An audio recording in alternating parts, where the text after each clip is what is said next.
Hello friend, नमस्ते, प्रणाम। मैं पूनम शुक्ला अपने यूट्यूब चैनल पे आप सभी का स्वागत करती हूँ।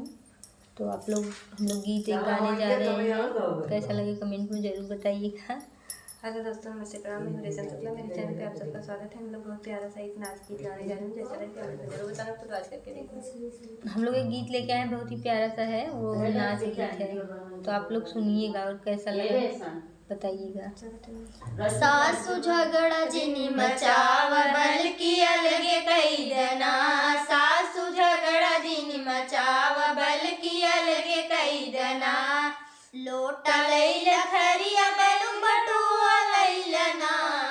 लोटा लैल खरिया बलु बटुआ लैलना। हमरे माई के कुकरवा हमरे ओरिया कई देना। हमरे माई के कुकरवा हमरे ओरिया कई देना। सासु झगड़ा जिनी मचाव बल्कि अलगे कई देना। सासु झगड़ा जिनी मचाव बल्कि अलगे कई देना। खटिया लैला मचिया बलु खटोलवा लैलना। खटिया लैला मचिया बलु खटोलवा लैलना। हमरे माई के पलंगिया हमरे ओरिया कई देना।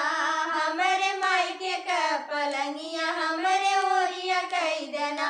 सासु झगड़ा जिनी मचाव बल्कि अलगे कई देना। सासु झगड़ा जिनी मचाव बल्कि अलगे कई देना। जेठ लैला देव बलु नदियो लैलना। जेठ लैला देव बलु नदियो लैलना।